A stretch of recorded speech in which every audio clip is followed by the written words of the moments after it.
আমার স্ত্রী আমার কাছের বন্ধুর সাথে পরকীয়ায় লিপ্ত। তাদের মেলামেশার প্রমাণ আমার কাছে আছে। আমার চোখের সামনেই তারা ঘুরে বেড়ায়, হাসাহাসি, গল্পগুজব করে। সবটাই করে বন্ধু হিসেবে, কিন্তু আমি জানি তাদের মাঝে গোপনে কি সব চলছে। আমি আমার স্ত্রীকে ঘৃণা করি, এতটাই ঘৃণা করি যে তার জন্য অনেক কঠিন একটা শাস্তি আমি ভেবে রেখেছি। আমার সাথে বিশ্বাসঘাতকতার শাস্তি। এই পর্যন্ত লিখে হাসান থামলো। পায়ের আওয়াজ শোনা যাচ্ছে। হৃদিকা আসছে। সে দ্রুত তার জার্নালটা বন্ধ করে ফেলল। হৃদিকা কফি নিয়ে এসেছে। টেবিলের ওপর কফি রেখে মিষ্টি করে হাসলো। বিনিময়ে হাসানও প্রেমময় হাসি দিল। হৃদিকা চলে যেতে চাইলে হাত আঁকড়ে ধরল। হৃদিকা হাসি ধরে রেখে ইশারা করে জানতে চাইল কি হয়েছে। হাসান কফির কাপটা টেবিল থেকে তুলে হৃদিকার দিকে বাড়িয়ে বলল, একটা চুমুক দাও। কেন হঠাৎ? হাসান দুষ্টুমি করে বলল, কফিটা দেখে মনে হচ্ছে এতে মিষ্টি হয়নি। তুমি একটা চুমুক দিয়ে মিষ্টি করে দাও। হৃদিকা বিস্ময় নিয়ে হাসল। বলল, তুমি তো আমার খাওয়া কিছু খেতে চাও না, আজ হঠাৎ? হাসান উত্তরে কিছু বলল না, শুধু স্মিত হেসে কাপটা হৃদিকার দিকে দিল। হৃদিকা কাপটা নিয়ে চুমুক দিল। হাসান শকুনের নজরে তাকিয়ে রইল। হৃদিকা কফিতে চুমুক দিয়ে কাপ নামিয়ে রাখতেই হাসান তার দৃষ্টি বদলে ফেলল। হৃদিকা চলে যেতে চাইলে আবারও সে তার হাত আঁকড়ে ধরল। হৃদিকা বলল, আবার কি? একটু থাকো, কথা বলি। দুজনের তো কথাই হয় না। হবে কি করে? তুমি তো সারাদিন লেখালেখি নিয়ে ব্যস্ত থাকো। আমি কথা বলতে চাইলেও বলো না। এত আনরোমান্টিক তুমি। হৃদিকার কথা হাসানের কানে যাচ্ছে না। সে তীক্ষ্ণ দৃষ্টিতে হৃদিকার দিকে তাকিয়ে আছে, ভালো করে দেখছে কোনো পরিবর্তন হয় কিনা। হৃদিকা বলল, চুলায় সবজি বসিয়েছি, যাই আমি। হাসান অস্থির হয়ে হৃদিকার হাত ধরে বলল, আর কিছুক্ষণ। হাসান এত জোরে হৃদিকার হাত চেপে ধরল যে হৃদিকা মৃদু চিৎকার করে উঠল। আহ হাসান, ব্যথা দিচ্ছ তুমি আমাকে। কি হয়েছে তোমার? হাসানের টনক নড়ল। সে হৃদিকার হাত ছেড়ে দিল। মুখে ফিরিয়ে আনলো মেকি হাসি। বলল, সরি। হৃদিকা বিরক্ত হয়ে চলে গেল। হাসান থম মেরে কফিটার দিকে তাকিয়ে রইল। হৃদিকা তো কফিটা খেয়েছে, তাহলে নিশ্চয়ই কফিটায় কিছু মেশানো নেই, নাকি আছে? হৃদিকা আড়ালে গিয়ে অ্যান্টিডোট যদি নিয়ে নেয়? হাসান দ্বিধাদ্বন্দ্বে ভুগছে। হৃদিকা রান্নাঘর থেকে চিৎকার করে বলল, কফিটা খাচ্ছ তো? ঠান্ডা হলে আর গরম করে দিব না। হাসান কফির কাপটা হাতে নিল। এর আগে তার পার্সোনাল ডক্টরকে কল দেওয়ার ব্যবস্থা করে রাখলো। কোনো গর্ববোধ দেখলেই কল করবে। আস্তে আস্তে কফিটায় চুমুক দিল। অত্যন্ত ভালো স্বাদের কফি। হৃদিকার হাত রান্নায় ভালো। সে যাই বানায় তাই অমৃত লাগে। কফি খাওয়ার পর হাসান চোখ বড় বড় করে জিম মেরে বসে রইল। তার শ্বাস প্রশ্বাস দ্রুত হতে লাগলো টেনশনে, কিন্তু আসলে খারাপ কিছুই হলো না। কফিটা একদম ঠিকঠাক। হাসান নিশ্চিন্ত হয়ে শ্বাস ছাড়ল। জার্নালটা আবার ওপেন করে লিখতে থাকলো। আমি আমার স্ত্রীকে যে শাস্তিটা দিব তা অত্যন্ত অমানবিক। সে অথবা এই পৃথিবীর কেউ কখনোই ধারণা করতে পারবে না। সে যদি বুঝেও যায়, তাও তাকে এই পৃথিবীর কোনো চিকিৎসা এবং ডাক্তার বাঁচাতে পারবে না। আমার চোখের সামনে তীব্র যন্ত্রণা এবং আতঙ্কে সে মারা যাবে। এটাই হবে আমার রিভেঞ্জ। জার্নালটা বন্ধ করে হাসান কাপ হাতে কাচের দরজা ঠেলে বারান্দায় আসলো। বারান্দায় আসতে পাহাড়ি বাতাস তাকে ছুঁয়ে দিল। তার এই বাংলো বাড়িটা পাহাড়ের ওপর, নিচে সমুদ্র। সামনে তাকালে যতদূর চোখ যায় শুধু পানি। বারান্দায় দাঁড়িয়ে নিচের বালুময় সৈকতের দিকে তাকালো হাসান। হৃদিকা প্রায় এই সৈকতে হাঁটতে যায়, তবে একা নয়। তার পরকীয়া প্রেমিককে নিয়ে যায়। হাসানের সামনে দিয়ে যায়। হৃদিকা এ বাড়িতে আসতে চায়নি। তার এমন নীরব নিস্তব্ধ পরিবেশ পছন্দ না। সে শহুরে কোলাহলে বন্ধু বান্ধব নিয়ে মেতে থাকতে চায়। এমনকি তার আত্মীয় স্বজনও সবাই শহরে থাকে, তাই সে এত দূরে এই গাছপালা ঘেরা পাহাড়টা আসতে চায়নি। তার নাকি পাহাড়ি জঙ্গলে ফোবিয়া আছে। বোগাস কথাবার্তা। হাসান এসব পাত্তা দেয়নি। সে নিজের সুবিধার জন্য এখানে এসে উঠেছে। তার লেখালেখির জন্য এরকম পরিবেশই তো প্রয়োজন। হৃদিকা এখানে এসে অনেকবার অসুস্থ হয়েছে, তাতে অবশ্য হাসানের কিছু যায় আসে না। লেখকদের এত কিছু পাত্তা দিলে চলে না। দুপুরের খাওয়ার সময় হাসান একটা ছোট প্লেটে টেবিলে সমস্ত খাবার নিল। তারপর সেই প্লেট ফ্লোরে রাখলো তার বিড়াল ফিজির জন্য। ফিজি দৌড়ে এসে প্লেটের খাবারগুলো খেতে লাগলো। হৃদিকা বিরক্ত কণ্ঠে বলল, ওকে এসব দিচ্ছ কেন? ওর জন্য তো ক্যাট ফুড আছে, এসব খেয়ে ওর পেটে সমস্যা হয়।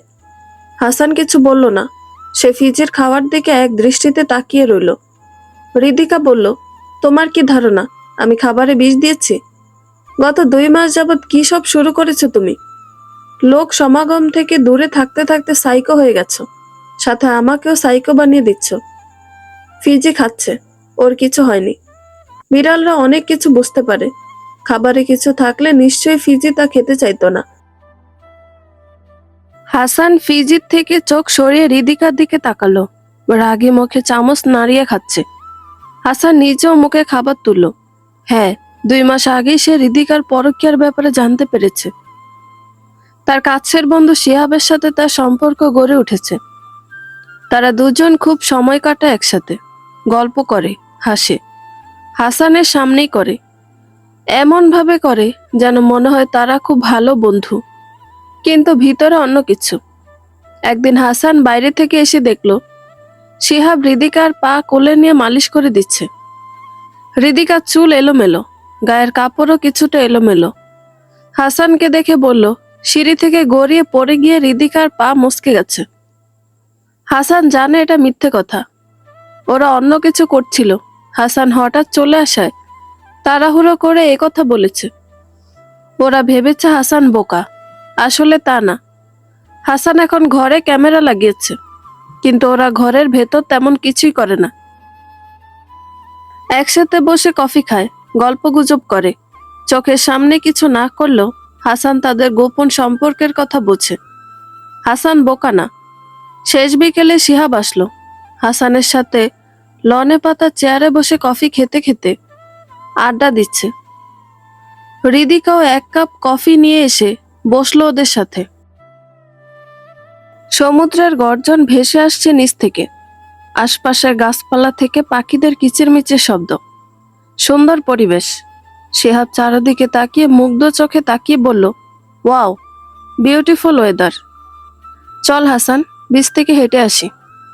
হাসান সরু চোখে কিছুক্ষণ শিহাবের দিকে তাকিয়ে রইল। একটু সময় নিয়ে বলল, আমি যাব না, তুই আর হৃদিকা ঘুরে আয়। শিহাব বলল, সে তো আমরা দুজন প্রায়ই যাই, তুই চল একদিন। সারাদিন ঘরে বসে থেকে তো অসুস্থ হয়ে যাবি, বাইরের দুনিয়াটা দেখ। লেখালেখির জন্য বাইরের দুনিয়াটা দেখাও তো আবশ্যক। লেখালেখির জন্য বাইরে যাওয়ার আমার দরকার নেই, মনের চোখ দিয়ে আমি দুনিয়া দেখি। তুই বরং হৃদিকাকে নিয়ে যা, আমার সাথে থাকতে সে বোর হচ্ছে। হাসান কথাটা বলে রহস্যময় হাসলো। হৃদিকা বলল, এ কেমন কথা হাসান? বোর কেন হব তোমার সাথে?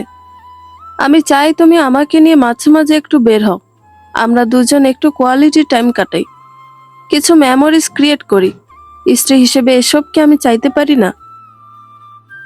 হাসান স্মিথ হেসে হৃদিকার কথাগুলো শুনল, মনে মনে বলল, এই তো তুমি সব প্রকাশ করলে হৃদিকা। আমি তোমাকে যা দিতে পারছি না তা শিহাবের কাছ থেকে পাচ্ছ তুমি।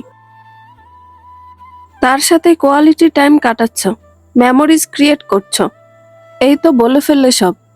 অর্থাৎ স্বামীর অপূর্ণতা অন্য পুরুষ দিয়ে পূরণ করছো। বাহ। হৃদিকা হাসানের হাত ধরল, বলল, চলো না যাই, নিচে তাকিয়ে দেখো বীজটা কতটা সুন্দর লাগছে। এত সুন্দর জায়গায় তুমি থাকতে এসেছো, তার সৌন্দর্য উপভোগ করবে না? হাসান আগের মতো স্মিথ হেসে তাকিয়ে আছে। এরকম কথা প্রতিবারই হৃদিকা বলে। আসলে তার মনে অন্য কিছু, সে শিহাবের সাথে ঘনিষ্ঠ মুহূর্ত কাটাতে চায়। কিন্তু হাসান যেন সন্দেহ না করে তাই এসব বলে। হাসানকে যদি তার এতই প্রয়োজন হতো, তাহলে হাসান না করা সত্ত্বেও তাকে একা রেখে ঘুরতে যেত না হৃদিকা। কিন্তু সে ঠিকই যায় এবং খুশি মনে ফিরে এসে। এতে প্রমাণ হয় হৃদিকার এসব কিছু কেবল অভিনয়। হাজার অনুরোধ করে হাসানকে তার সিদ্ধান্ত থেকে টলানো গেল না। তার একটাই কথা, তাকে লেখালেখি করতে হবে। এখন বাইরে কোথাও গেলে তার লেখালেখিতে প্রভাব পড়বে। শিহাব বলল, তুই সাইকো হয়ে যাচ্ছিস এভাবে সারাক্ষণ লেখালেখি নিয়ে থাকতে থাকতে। হৃদিকাকে দেখ, বেচারি দম বন্ধ হয়ে মরে যাবে। তুই ওকে ওর পরিবার পরিজন প্রত্যেকের কাছ থেকে এত দূরে নিয়ে এসেছিস। ওর প্রতি তোর একটা দায়িত্ব আছে। হাসান বলল, আমি ওকে জোর করে আনিনি, ও আমার স্ত্রী। আমার সাথে সব জায়গায় ও থাকবে, এটাই তো স্বাভাবিক। আমি এখানে এসেছি আমার লেখালেখির সুবিধার জন্য। তুই জানিস লেখালেখির বিষয়ে আমি কতটা সিরিয়াস। আমি সময় দিতে পারছি না বলে তোকেই তো সেই দায়িত্ব দিলাম।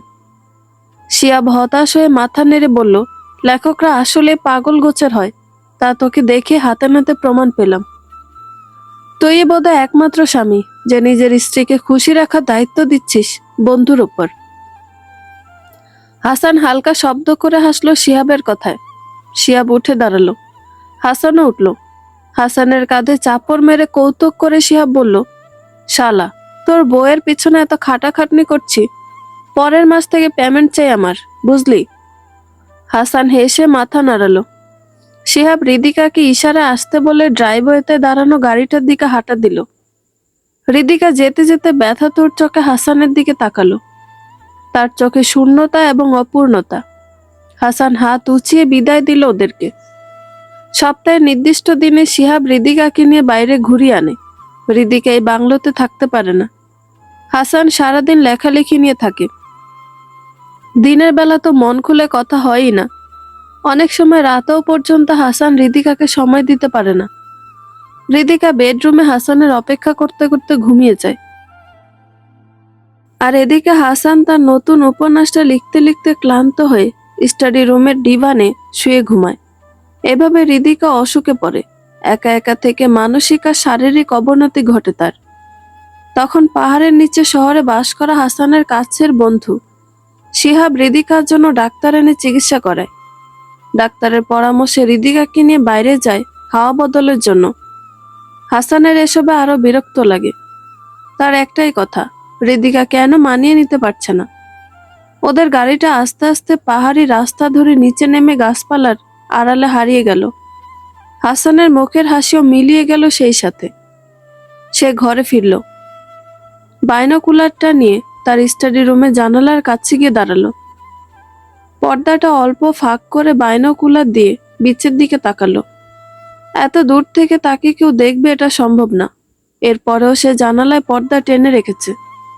তার ধারণা হৃদিকা শিহাব তাকে চোখে চোখে রেখে প্রেম করে। আধা ঘন্টা ঠায় দাঁড়িয়ে থাকার পর হৃদিকা আর শিহাবকে দেখা গেল। দুজন বালুর উপর হাঁটছে, কথাবার্তা বলছে। সাগরের পানি ওদের পা ছুঁয়ে দিচ্ছে। হাঁটতে হাঁটতে হৃদিকা আঙুল তোলা একটা ঝোপের দিকে দেখালো। শিহাব তাকিয়ে হ্যাঁ সূচক মাথা নাড়ল। তারপর দুজনে হারিয়ে গেল ঝোপের আড়ালে। হাসান বাইনোকুলারটা নামিয়ে তার টেবিলের সামনে চেয়ারে এসে বসে পড়ল। জার্নাল খুলে লিখল, ঝোপের আড়ালে গিয়ে ওরা কি করবে আমি জানি। এরকম অসংখ্য বার আমি তাদের ঝোপের আড়ালে, এমনকি ঘন জঙ্গলে হারিয়ে যেতে দেখেছি। হৃদিকাকে আমি সব দিয়েছি, দামি বাংলো, টাকা পয়সা, লাক্সারিয়াস লাইফ, কিন্তু সে এতে খুশি না। সে আমার খামতিগুলো খুঁজে বের করে দোষারোপ করে। সে আমার লেখালেখি পছন্দ করে না, অথচ আমার লেখা পড়ে সে আমার প্রেমে পড়েছে। এখন আমার লেখক স্বভাব তার কাছে অসহ্য ঠেকছে। এই পর্যন্ত তার সমস্ত কিছু আমি সহ্য করেছি, কিন্তু সে আমার সাথে প্রতারণা করেছে। আমার কাছের বন্ধুর কাছে আমাকে ছোট করেছে। শিহাবের সাথে পরকীয়া করে প্রমাণ করেছে যে আমি আমার বউকে খুশি রাখতে ব্যর্থ। আমাকে অপমান করার শাস্তি অবশ্যই পেতে হবে তাকে। হাসান জার্নালটা ড্রয়ারে রেখে ড্রয়িং রুমে আসলো। সোফায় বসে অপেক্ষা করতে থাকলো হৃদিকার ফিরে আসার। ফিজি তার গা ঘেঁষে বসলো। হাসান আলতো হাতে ফিজির গায়ে হাত বুলাতে লাগলো। ফিজিকে এনেছিল যাতে হৃদিকার একা না লাগে এজন্য। হৃদিকা ফিজিকে সাদরে গ্রহণও করেছে, বেশ আদর করে ফিজিকে। তবে হৃদিকার ধারণা হাসান হৃদিকার চেয়ে ফিজিকে বেশি ভালোবাসে। এই জন্য ইদানিং ফিজির ওপর রাগ দেখায় হৃদিকা। নিজ হিংসুটে মেয়েদের স্বভাব। একজন লেখকের স্ত্রীর স্বভাব এমন হওয়া উচিত না। ড্রয়িং রুমের কাছের দেওয়ালের ওপাশে আস্তে আস্তে সন্ধ্যা নামলো। হাসান লাইট জ্বালিয়ে এক কাপ কফি নিয়ে বসলো। কফি খেতে খেতে ধৈর্য নিয়ে অপেক্ষা করতে লাগলো হৃদিকার ফিরে আসার। হৃদিকা কিছুক্ষণ পর ফিরল। তার গা আধ ভেজা, পুরোই ভেজা ছিল কিন্তু অর্ধেক শুকিয়ে গেছে। চুলে কাপড়ে বালু চিকচিক করছে, চোখে মুখে যেন আনন্দের বন্যা বইছে। হাসানকে দেখে হৃদিকা উচ্ছ্বসিত হয়ে বলল, আজ আমরা খুব মজা করেছি, তুমি গেলে খুব ভালো লাগতো। দাঁড়াও, গোসল করে আসি, সব বলবো তোমায়। হাসান কাঠের পুতুলের মতো শক্ত হয়ে দাঁড়িয়ে রইল। হৃদিকার হাসি খুশির চেহারা তাকে পীড়া দিচ্ছে। তার মস্তিষ্ক তাকে খুঁচিয়ে খুঁচিয়ে বলছে, দেখ, তোর বউ তোকে বাদ দিয়ে কত আনন্দে আছে। তার জীবনে আনন্দে এনে দিতে তোর কোনো প্রয়োজন নেই। মোবাইলের মেসেজের শব্দে হাসানের হুঁশ ফিরল। হৃদিকার ফোনে মেসেজ এসেছে। ফোন হাতে নিয়ে দেখলো শিহাবের message. It was too much fun Hridika, I hope you are satisfied today, see you next week. হাসানের চোয়াল শক্ত হলো। দুজন মিলে কত নিপুণভাবে ধোকা দিচ্ছে তাকে। সে ফিজির দিকে তাকালো। নিরীহ বিড়ালটা সোফায় আরামে বসে আছে। হাসানের মতো বিড়ালটা নিরীহ, তবে প্রয়োজনে নখের আঁচড় দিতেও পিছপা হয় না। হাসান সাইকোর মতো ঠোঁট বাঁকিয়ে হাসল। সে একজন লেখক, বইয়ের পরকীয়ার কথা প্রকাশ্যে এনে নিজেকে ছোট করতে পারে না। তাই নীরবে নিভৃতে তার অপমানের প্রতিশোধ নিবে সে, এবং সেটা খুব তাড়াতাড়ি। পুরো একটা রাত হাসান তার স্টাডি রুমে কাটালো। হৃদিকা এসে কয়েকবার ডাকলো, কিন্তু হাসান সাড়া দিল না।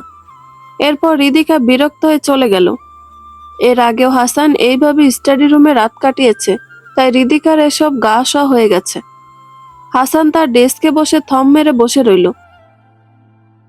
একটা উপন্যাসের মাঝামাঝিতে আছে সে। কয়েক ঘন্টায় সে একটা শব্দ লিখতে পারেনি। সে হৃদিকার হাসি মুখ, ভেজা শরীর ভুলতে পারছে না। কেন এত খুশি হৃদিকা? হাসান তো তার সাথে ছিল না। তার মানে হাসানের অনুপস্থিতিতেই কি ও বেশি খুশি থাকে? শিহাব তাকে খুব খুশি রাখে? হাসান টেবিলের ওপর রাখা কাগজগুলো ছিঁড়ে কুটি কুটি করে ফেলল। এরপর আবারও চুপচাপ বসে রইল। অনেক রাত অবধি এভাবেই বসেছিল। ড্রয়ার থেকে জার্নালটা বের করে তার পরিকল্পনা লিখল। জার্নালে সমস্ত কিছু লিখে রাখার একটা উদ্দেশ্য আছে। হাসান এমনি এমনি কোনো কাজ করে না। সে তার সন্দেহ থেকে শুরু করে সমস্ত পরিকল্পনা সব পুঙ্খানুপুঙ্খভাবে লিখে রাখছে। লেখা শেষ করে জার্নালটা ড্রয়ারে তালাবদ্ধ করে রেখে দরজা খুলে ঘর থেকে বের হলো। লিভিং রুমের লাইট নিভানো, ডাইনিং স্পেস আর বারান্দা আলো জ্বলছে। সে আলোতে আবছা আলোকিত। হাসান ডাইনিং এ আসলো। টেবিলের ওপর খাবার ঢেকে রাখা। হাসান ঢাকনা তুলে খাবার দেখলো। আশেপাশে তাকিয়ে ফিজিকে খুঁজলো। ফিজি নেই। নিশ্চয় হৃদিকার সাথে ঘুমাচ্ছে, তাই আর খাবার চেক করানো সম্ভব না। হাসান খাবারগুলো ডাস্টবিনে ফেলে দিল। এক কাপ কফি বানাতে চাইলো। কফির কৌটা হাতে নিয়ে তার মাথায় আরেক চিন্তা আসলো। হৃদিকা যদি কফি পাউডারে বিষ মিশিয়ে থাকে? না, তা হবে কেন? আর সন্ধ্যায় তো সে কফি খেলো। যদি স্লো পয়জন মিশিয়ে থাকে, যেটা আস্তে ধীরে তাকে শেষ করে দিবে, তবে? হাসান কফি রেখে দিল। সে সিদ্ধান্ত নিল, প্যাকেট অথবা ক্যান জাতীয় খাবার ছাড়া কিছুই খাবে না, এমনকি জুস কিংবা দুধও না। এক প্যাকেট পাউরুটি ভালো করে চেক করে খাওয়ার জন্য নিল। আর নিল সিল করা সস, সাথে পানির বোতল। ব্যাস, আজকের রাতে এসব খেয়ে কাটিয়ে দেওয়া যাক। খাবার নিয়ে দোতলায় বেডরুমে আসলো হাসান। হৃদিকা আরামে ঘুমাচ্ছে। তার পাশে ফিজি লেজ মুড়িয়ে ঘুমাচ্ছে। চাঁদের আলোয় হৃদিকার মুখটা মায়াবী লাগছে, কিন্তু এই মায়াবী মুখের আড়ালে আছে চতুরতা আর বিশ্বাসঘাতকতা। হাসান খাবারগুলো নিয়ে বেডরুমের বারান্দায় আসলো। বারান্দায় বসে সাগরের গর্জন শুনতে শুনতে খেতে লাগলো। খেতে খেতে তার মাথার ভিতর সমস্ত পরিকল্পনা সাজাতে লাগলো। হৃদিকাকে খুব ভালোবাসে হাসান, তবে তার ভালোবাসা অন্যরকম। সে চায় হৃদিকা শুধু তার হয়ে থাকবে, তার মতে চলবে, তার পছন্দের জীবন কাটাবে। কিন্তু না, হৃদিকা বারবার হাসানকে বুঝিয়ে দেয় যে হাসান তার জন্য যাই করে তাই তার অপছন্দ। কিন্তু কেন? হাসান তার স্বামী, হাসানের পছন্দ মতো চলাই তো তার ধর্ম। হাসান পানির বোতলের ক্যাপ খুলে পানি খেলো। হৃদিকাকে এত ভালোবাসা সত্ত্বেও হৃদিকা তার ভালোবাসার গুরুত্ব বোঝেনি। বরং শিহাবের কাছে নিজেকে সমর্পণ করে হাসানকে ছোট করেছে। এই জীবনে হাসান কারো কাছে মাথা নত করেনি, কারো কাছে সাহায্য চায়নি। কিন্তু হাসানের সহধর্মিণী হয়ে হৃদিকা হাসানের অহংকার ভেঙে চুরমার করে দিয়েছে। সমস্ত কিছু শুরু হয়েছে হৃদিকার অসুস্থতায় শিহাব সাহায্য করার পর। হৃদিকা হাসানের পরিবর্তে শিহাবের উপর ভরসা করতে শুরু করেছে। শিহাব তাকে বাইরে নিয়ে যায়, ডাক্তার ডেকে চেক আপ করায়। সবকিছুতেই হৃদিকা শিহাবের উপর নির্ভর করে হাসানকে দায়িত্ব জ্ঞানহীন হাজবেন্ড প্রমাণ করেছে। সেই সুযোগে শিহাব টিপ্পনি কাটা হাসানকে উপদেশ দেয়। হাসান জীবনে সবসময় শিহাবের থেকে এগিয়ে ছিল, এখনো আছে। শিহাবের কোনো যোগ্যতা নেই তাকে উপদেশ দেওয়ার। হাসান তার খাওয়া শেষ করলো, এরপর হৃদিকার পাশে শুয়ে পড়ল। আস্তে আস্তে হৃদিকার কাছাকাছি এসে তাকে আলতো হাতে জড়িয়ে ধরল। হৃদিকার মুখের দিকে তাকে ফিসফিস করে বলল, তুমি চলে যাওয়ার পর আমি তোমার স্মৃতি নিয়ে সারা জীবন কাটিয়ে দিব হৃদিকা। আমি তোমাকে ভালোবাসি, কিন্তু এই ভালোবাসা তোমাকে তোমার কৃতকর্মের শাস্তির হাত থেকে বাঁচাতে পারবে না। Sorry sweetheart. হাসান আলতো চুমু খেলো ঘুমন্ত হৃদিকার ঠোঁটে। এরপর হৃদিকাকে আলিঙ্গন করে ঘুমিয়ে গেল। সকালে হৃদিকার ঘুম ভাঙলো বিড়ালের মিউ মিউ ডাকে। চোখ খুলে দেখলো ফিজি তার মাথার পাশে বসে থেকে মিউ মিউ করছে, খাবার চাইছে বিড়ালটা। হঠাৎ উষ্ণ স্পর্শ অনুভব হলো শরীরে। আবিষ্কার করলো হাসান তাকে জড়িয়ে ধরে ঘুমাচ্ছে। হৃদিকা খুশি হলো, অবাক হলো। সে হাসানের চুলে হাত বুলিয়ে দিল। ঘুমন্ত হাসানের দিকে মিষ্টি হেসে তাকিয়ে রইল। হাসানকে কিছুতে স্বাভাবিক জীবনে ফিরিয়ে আনতে পারছে না হৃদিকা। হাসানের মায়ের কাছে শুনেছে হাসান ছোটবেলা থেকে ঘরবন্দি হয়ে থাকতো, কারো সাথে মিশতো না, তার কখনো কোনো বন্ধু ছিল না। ভার্সিটিতে ওঠার পর শিহাব নিজে থেকে হাসানের বন্ধু হয়েছে। হাসান শিহাবকে অনেক পরে বন্ধু হিসেবে গ্রহণ করেছে। শিহাবই জোর করে হাসানের সাথে মিশতো। হাসানের মায়ের ভাষ্য মতে সারাদিন ঘরে থেকে আত্মকেন্দ্রিক হয়ে গেছে হাসান। প্রচন্ড মেধাবী হাসান পড়াশোনার লেখালেখির বাইরে কোনো কিছুই পরোয়া করেনি। হৃদিকা ছোট একটা নিঃশ্বাস ফেলল। হাসানের মা বেঁচে থাকতে হাসান তাও কিছুটা সামাজিক পরিবেশে ছিল, কিন্তু মা মারা যাওয়ার পর সে সব ছেড়ে ছুড়ে এই পাহাড়ি বাংলো কিনে এখানে চলে এসেছে। একবারও হৃদিকার কথা ভাবেনি। হৃদিকা পছন্দ করবে কি করবে না। হৃদিকা আস্তে আস্তে বিছানা থেকে নেমে দাঁড়ালো। বিয়ের আগে হাসানকে সে কথা কম বলে ইন্ট্রোভার্ট ভেবেছিল, কিন্তু পরে আস্তে আস্তে বুঝলো হাসান আসলে কিছু জটিল মানসিক সমস্যায় ভুগছে, যেটা সে নিজেও জানে না। সে হাসানকে স্বাভাবিক করতে চেষ্টা করেছে, কিন্তু পরিবর্তে সে নিজেই মানসিকভাবে ভেঙে পড়েছে, অসুস্থ হয়েছে। এরপরও হৃদিকা হাল ছাড়েনি। সে যে করেই হোক হাসানকে জীবনের আসল মানে বোঝাবে। আর এই জন্য প্রয়োজন একটা বাচ্চার। হ্যাঁ, তাদের মাঝে একটা সন্তান চলে এলে হাসান নিশ্চয়ই এসব অস্বাভাবিকতা থেকে বের হয়ে আসবে। হৃদিকা কিচেনে গিয়ে খুশি মনে ব্রেকফাস্ট বানালো। 1 ঘন্টা পর হাসানকে নামতে দেখে মিষ্টি হাসলো। হাসানও হাসলো। প্রতিবারের মতো এবারও ছোট একটা প্লেটে সমস্ত খাবার একটু করে ফিজিকে খেতে দিল। হৃদিকা আহত চোখে তাকিয়ে রইল হাসানের দিকে। তার প্রতি কি হাসানের এতটাই অবিশ্বাস যে হাসান চেক না করে কিছু খেতে পারে না? হৃদিকা বলল, তুমি প্রতিদিন এমন কেন করো হাসান? তোমার কি ধারণা আমার রান্না করা খাবারে বিষ আছে? এরকম কেন ভাবো? আমি তোমাকে কেন বিষ দিতে যাব? হাসান স্বাভাবিক কণ্ঠে বলল, কাম অন হৃদিকা, এটা জাস্ট। হৃদিকা আর নিতে পারল না। সে তার সামনে থাকা খাবারের প্লেট বাটি সব ফ্লোরে ফেলে দিল। চিৎকার করে বলল, এনাফ ইজ এনাফ হাসান, তোমার এসব কর্মকাণ্ড আমাকে পাগল করে দিচ্ছে। তুমি কি তা বুঝতে পারছো না? কেন এভাবে আমাকে টর্চার করছো? হাসান একটুও ঘাবড়ালো না। সে শান্ত কণ্ঠে বলল, রিল্যাক্স হৃদিকা, এভাবে হাইপার হওয়া শরীরের জন্য ভালো নয়। আমি কেবল প্রতিদিনের অভ্যাস থেকে ফিজিকে খেতে দিয়েছি। না, তোমার ফিজিকে খেতে দেওয়ার অভ্যাস ছিল না। এটা তুমি কেন করো তা আমি জানি, কারণ তুমি একটা সাইকো, সোজা বাংলায় পাগল। তুমি কেবল নিজের কথা ভাবো, সবাইকে নিজের ইচ্ছে মতো পরিচালনা করতে চাও, নিজেকে সবসময় পারফেক্ট প্রমাণ করতে চাও, কিন্তু কেউ তোমার বিরোধিতা করলেই তাকে শত্রু মনে করো। তুমি একটা মানসিক রোগী। হৃদিকা চিৎকার করে কথাগুলো বলে সিঁড়ি বেয়ে উপরে উঠে গেল। হাসান হৃদিকা যাওয়ার দিকে নির্নিমেষ তাকিয়ে রইল, চোখ ফিরিয়ে ফিজির দিকে তাকালো। এত কিছুর মাঝেও ফিজি চেটে পুটে বাটির সব খাবার খেয়ে ফেলেছে এবং দিব্যি লেজ নাড়িয়ে ঘুরে বেড়াচ্ছে। হাসান নিজের খাবার খেয়ে নিল। এরপর হৃদিকার খাবারের প্লেট নিয়ে উপরে আসলো। বেডরুমের দরজা অল্প খুলতেই হৃদিকার কান্নার আওয়াজ শোনা গেল। হাসান ঢুকতে নিবে এমন সময় কান্না ভেজা কণ্ঠ শোনা গেল হৃদিকার। দরজার ফাঁক দিয়ে দেখলো সে ফোন কানে ধরে কেঁদে কেঁদে কথা বলছে। হাসান স্থির হয়ে দাঁড়িয়ে কথাগুলো শুনল। হৃদিকা শিহাবের সাথে কথা বলছে।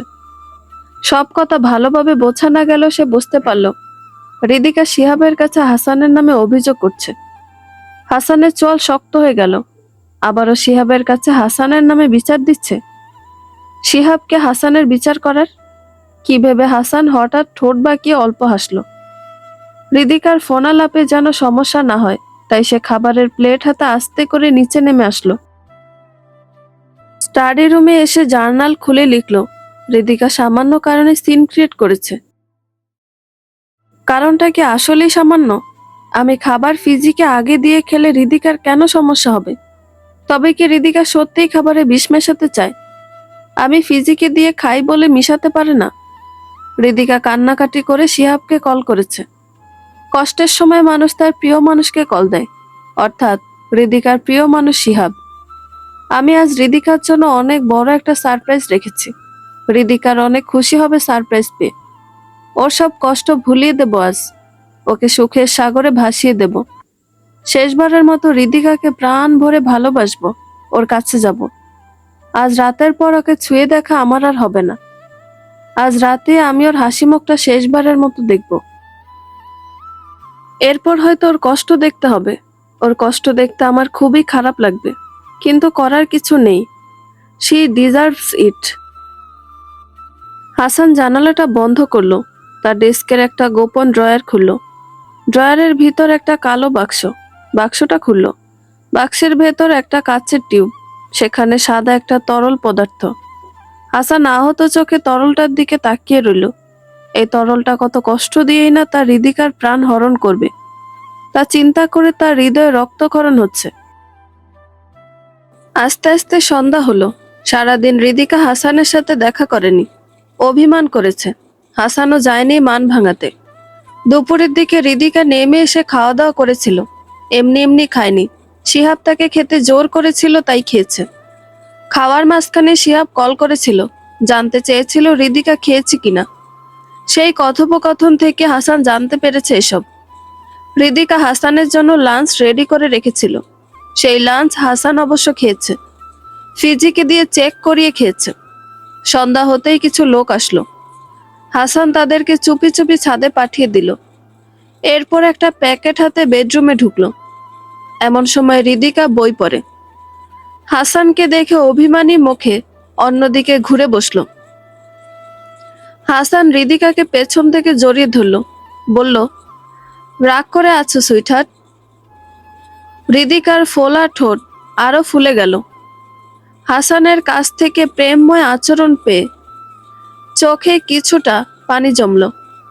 হাসান হৃদিকার চুলের ভাঁজে চুমু খেয়ে বলল, সারাদিন তোমার রাগ ভাঙাতে না আসার জন্য সরি। হৃদিকা কিছু বলল না, সে অভিমানী মুখে বসে রইল। হাসান হাতের প্যাকেটটা হৃদিকার সামনে রেখে বলল, এই শাড়িটা পরো, আজ তোমার জন্য একটা সারপ্রাইজ আছে। হৃদিকা বিস্মিত হলো। প্যাকেট খুলে দেখলো বেবি পিঙ্ক কালারের খুব সুন্দর একটা শাড়ি। সে অবিশ্বাস নিয়ে হাসানের দিকে তাকালো। হাসান বলল, দ্রুত রেডি হও, আমি বাইরে অপেক্ষা করছি। মুস্কি হেসে হাসান চলে গেল। হৃদিকা কিছুক্ষণ অবাক চোখে হাসানের যাওয়ার দিকে তাকিয়ে রইল। তার চোখ মুখ হাসি খুশি। হাসান হুট করে এত রোমান্টিক কি করে হলো সেটাই তার মাথায় আসছে না। হৃদিকা আর কিছু ভাবল না। সে দ্রুত তৈরি হতে লেগে পড়ল। আজ সে অনেক সুন্দর করে সাজবে। হাসান তাকে দেখে মাথা ঘুরিয়ে পড়ে যাবে এমন সাজ দিবে। তার বিশ্বাস এইভাবে আস্তে আস্তে হাসান হৃদিকাকে নিয়ে সুন্দর জীবন কাটাতে শিখবে, স্বাভাবিক হবে। লেখালেখির বাইরেও যে আরেকটা জীবন আছে তা বুঝতে শিখবে। হৃদিকার ইচ্ছা অনিচ্ছার দাম দিবে। ঘন্টাখানেক অপেক্ষা করার পর হৃদিকা সুন্দর করে সেজে গুজে সিঁড়ি দিয়ে নামলো। হাসান স্মিত হাসলো হৃদিকাকে দেখে। হৃদিকার জন্য আজকের সন্ধ্যাটা যেন একদম সারপ্রাইজে ভর্তি। হাসান তার জন্য স্যুট পরে অপেক্ষা করছে। হৃদিকা অবিশ্বাসের হাসি হাসলো। হাসানকে উদ্দেশ্য করে বলল, you are looking handsome. Hasan অনেকটা রানীকে অভিবাদন জানানোর মতো করে বো করলো হৃদিকার সামনে। বলল, your satisfaction is my everything. Hridika হাসলো। সবকিছু স্বপ্নের মতো লাগছে তার কাছে। এর আগে কখনোই এরকম কিছু ঘটেনি তাদের জীবনে। বিবাহিত জীবনটা রসকসহীন কেটেছে। হাসান একটা লাল কাপড় দিয়ে হৃদিকার চোখ বেঁধে দিল। এরপর হৃদিকাকে ছাদে নিয়ে আসলো। ছাদে নিয়ে এসে চোখ খুলে দিল। হৃদিকা ছাদের চারপাশে দেখে অভিভূত হয়ে গেল। ছাদটা খুব সুন্দর করে সাজানো। ফুল আর লাইট দিয়ে পুরো ছাদটা সাজানো হয়েছে। ছাদের এক পাশে যেখান থেকে সমুদ্র দেখা যায় সেখানে একটা টেবিল পাতা। টেবিলের ওপর মোমবাতি জ্বালানো। হৃদিকার চোখে পানি চলে এলো। হাসানের দিকে তাকিয়ে বলল, এইসব তুমি করেছ? হাসান কৌতুকপূর্ণ কণ্ঠে বলল, আমি না, ডেকোরেশনের ছেলেরা করেছে। হৃদিকা ধ্যাত বলে আবারও সবকিছু দেখতে লাগলো। হাসান হাত বাড়িয়ে দিল হৃদিকার দিকে। হৃদিকা হাসানের হাতে হাত রাখলো। হাসান তাকে নিয়ে চেয়ারে বসালো। হৃদিকার প্লেটে পাস্তা তুলে দিতে দিতে জিজ্ঞেস করলো, পছন্দ হয়েছে? হৃদিকা উচ্ছ্বসিত হয়ে বলল, হ্যাঁ, আমাদের প্রথম ক্যান্ডেল লাইট ডিনার। আমার খুব ভালো লাগছে। হাসান পুরোটা সময় মৃদু হেসে হৃদিকার দিকে তাকিয়ে রইল। হৃদিকার মুখে তখন আনন্দের হাসি। চাঁদের আলোয় সে হাসি দেখতে চমৎকার লাগছে। হাসান পূর্ণ দৃষ্টিতে হৃদিকাকে দেখতে লাগলো।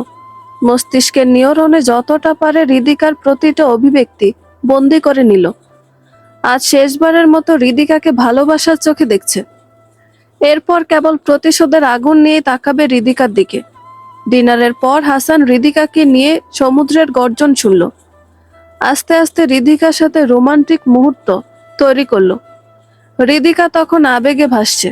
হাসান হৃদিকাকে এক ঝটকায় কোলে তুলে বেডরুমে নিয়ে আসলো। আজ সে শেষবারের মতো হৃদিকার কাছাকাছি যাবে, ভালোবাসবে। হৃদিকা হাসানের ভালোবাসায় মাতোয়ারা। সে এক মুহূর্তের জন্য কল্পনা করতে পারল না হাসানের এই ভালোবাসার পিছনের নোংরা পরিকল্পনাটা। বেডের ওপর হৃদিকা বেঘরে ঘুমাচ্ছে।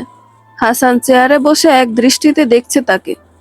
এত সুন্দর মেয়েটাকে এইভাবে মেরে ফেলতে তার খারাপ লাগবে, কিন্তু করার কিছু নেই।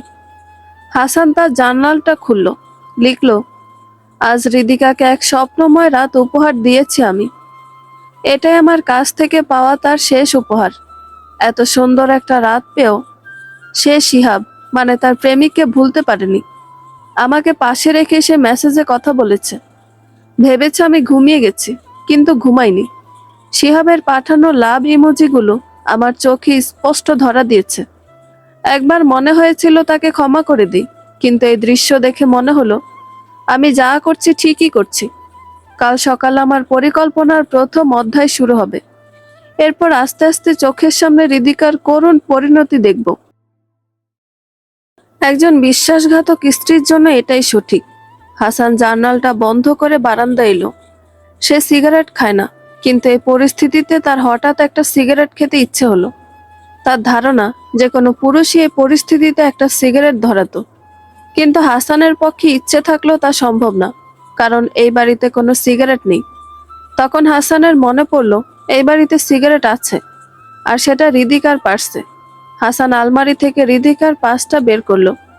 পার্স খুলে সিগারেটের প্যাকেটটা দেখতে পেল। শিহাবের সিগারেটের প্যাকেট। এই প্যাকেট সে কয়েকদিন আগে হৃদিকার পার্সে দেখেছিল। হাসান একটা সিগারেট নিয়ে বাকি প্যাকেটটা রেখে দিল। রান্নাঘরে এসে চুলার আগুনে সিগারেট জ্বালিয়ে তার স্টাডি রুমে এসে বসলো। ছাদের দিকে তাকিয়ে কিছুক্ষণ ধোঁয়া ছাড়লো। সিগারেটটা শেষ করে গোপন ড্রয়ার থেকে বক্সটা বের করলো। আজ ফিজি লিভিং রুমে সোফায় ঘুমাচ্ছে। এটা অবশ্য হাসানের জন্য সুবিধাই হয়েছে। বেডরুমে ঘুমালে ফিজির মিউ মিউ শব্দে হৃদিকা উঠে যেতে পারে।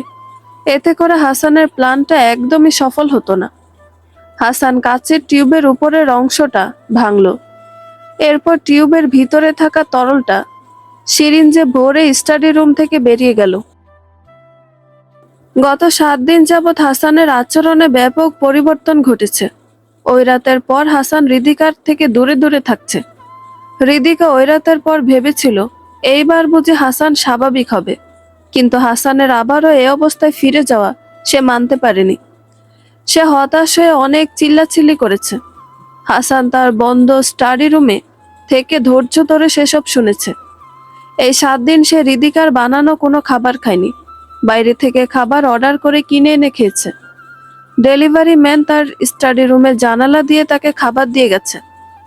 হৃদিকা তার এসব দেখে প্রচন্ড রাগে ফেটে পড়েছে। শিহাবকে ডেকে এনে বিচার দিয়েছে, কিন্তু হাসান স্টাডি রুম থেকে বের হয়নি। শিহাব ডাকলে উত্তর দিয়েছে যে সে লেখালেখি নিয়ে ব্যস্ত, তাই বের হতে পারবে না। হাসান ঘরবন্দি অবস্থা থেকে বের হলো 7 দিন পর গভীর রাতে। সে নিজেকে কালো পোশাকে মুড়িয়ে নিল ভালো করে, হাতে গ্লাভস এবং মুখে মাস্ক পরল। এরপর ফিজিকে ধরে খাঁচায় পুরল। এরপর পাহাড়ের কিনারে এসে একটা খাদে ছুঁড়ে ফেলে দিল খাঁচাটা। শব্দ করে খাঁচাটা নিচে গড়িয়ে পড়ল। ফিজি আক্রমণাত্মক হয়ে ম্যাও ম্যাও শব্দ করতে লাগলো। আস্তে আস্তে সেই শব্দ নিচে অন্ধকারে মিলিয়ে গেল। এত উঁচু থেকে নিচে পড়ে কাঠের খাঁচাটা ভেঙে যাবে, তাতে অসুবিধে নেই। এত নিচে পড়ে ফিজি বেঁচে থাকবে না, আর বেঁচে থাকলো এত নিচ থেকে ফিজি কখনো উপরে উঠতে পারবে না। কাজ শেষ করে হাসান বাড়িতে এসে লিভিং রুমের সোফায় শুয়ে ঘুমিয়ে পড়ল। সকালে হৃদিকার ডাকাডাকিতে ঘুম ভাঙল তার। হৃদিকা হাসানকে তিরস্কার করে বলল, এতদিনের সন্ন্যাস ব্রত ভেঙে বাইরে আসতে গেলে কেন? ওই ঘরেই থাকতে। হাসান কিছু বলল না। হৃদিকা জিজ্ঞেস করলো, ফিজিকে দেখেছ? ওকে কোথাও খুঁজে পাচ্ছি না। হাসান স্বাভাবিকভাবে বলল, আমার স্টাডি রুম খোলা পেয়ে হয়তো ওখানে ঢুকে লুকিয়ে আছে। আমি স্টাডি রুম দেখে এসেছি, ফিজি ওইখানে নেই। হৃদিকার কণ্ঠে উদ্বেগ প্রকাশ পেল। বিড়বিড় করে বলল, ওর যে কি হয়েছে? কয়েকদিন যাবৎ অদ্ভুত আচরণ করছে, আমাকেও আক্রমণ করে। কি যে হলো ওর? হৃদিকা বিড়বিড় করতে করতে চলে গেল।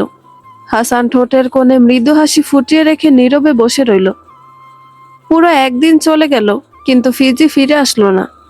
হৃদিকা হাসানকে অনেক অনুরোধ করলো বাইরে গিয়ে ফিজিকে খোঁজার জন্য, কিন্তু হাসান সায় দিল না। হৃদিকা নিজে নিজে বাড়ির আশেপাশে খুঁজলো। হাসান তাকে চিন্তা করতে না করলো। হৃদিকা চিন্তা না করে পারল না, তবে সে হাসানের কথা মতো একটু ধৈর্য ধরল। 2 দিন পরেও যখন ফিজির কোনো দেখা পাওয়া গেল না, তখন হৃদিকা অস্থির হয়ে উঠল। হাসান বলল, ফিজি একটা বিড়াল, বনের প্রাণী, হয়তো একটু বন জঙ্গলে ঘুরতে গিয়ে রাস্তা হারিয়ে ফেলেছে। অপেক্ষা করো, বাড়ি চিনে ঠিক ফিরে আসবে। হৃদিকা কঠিন স্বরে বলল, ফিজি হাউস ক্যাট, ওর বাইরে থাকার অভিজ্ঞতা নেই, ও টিকতে পারবে না, মারা যাবে। হৃদিকা নিরুপায় হয়ে শিহাবকে ফোন করে নিয়ে আসলো। সিদ্ধান্ত হলো ফিজিকে খুঁজতে যাবে। ওদের জোরাজোরিতে হাসানকেও বের হতে হলো। আশেপাশের এলাকাগুলোয় চিরুনি তল্লাশি চালালো হৃদিকা। পাহাড়ি এলাকা হয় অল্পতে হাঁপিয়ে গেল সে, কিন্তু হাল ছাড়ল না। হাসান মনে মনে হাসলো। হৃদিকা যদি জানতো যে এই বিড়ালই তার করুণ পরিণতির কারণ হবে, তাহলে কি করতো এখন? একটা পাহাড়ের নিচে মূল সড়ক থেকে একটু দূরে জঙ্গলের ভেতর ফিজিকে পাওয়া গেল, তবে মৃত অবস্থায়।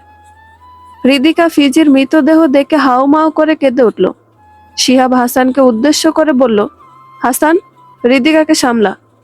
কিন্তু হাসানের সেদিকে নজর নেই। সে অবাক হলো ফিজিকে এখানে দেখে। ফিজি যে খাদ থেকে বের হয়ে আসবে এটা সে ভাবেনি। নিশ্চয়ই খাদের নিচের দিকে কোনো গর্ত দিয়ে বের হয়ে পাহাড়ের নিচে চলে এসেছিল। কিন্তু এসেও তেমন ক্ষতি হয়নি হাসানের। সে যা চেয়েছিল তাই হয়েছে, মারা গেছে ফিজি। হৃদিকা কাঁদতে কাঁদতে ফিজিকে ধরতে যেতে চাইল, কিন্তু শিহাব ঝাপটে ধরে হৃদিকাকে থামালো। ফিজি কি অবস্থায় মারা গেছে তা জানা নেই, তাই তাকে ধরতে গেলে স্বাস্থ্য ঝুঁকি হতে পারে। শিহাবের এইভাবে হৃদিকাকে ধরতে দেখে হাসানের মাথায় রক্ত উঠে গেল। তার সামনে তার বউকে জড়িয়ে ধরল। এত বড় স্পর্ধা! হাসান রাগের চোটে ঘুরে চলে যেতে নিলে মাটিতে থাকা শেকড়ে পা বেঁধে গেল। টাল সামলাতে না পেরে মাটিতে পড়ল। নিচে থাকা বড় পাথরের সাথে মাথায় আঘাত পেয়ে তৎক্ষণাৎ জ্ঞান হারালো হাসান। হাসপাতালের ভিআইপি কেবিনে হাসানকে রাখা হয়েছে। তার জ্ঞান এখনো ফিরেনি। মাথার আঘাতে রক্তক্ষরণ হয়েছে প্রচুর। পাহাড়ি এলাকা থেকে হাসপাতাল নিয়ে আসার সময় প্রচুর রক্ত বের হয়েছে।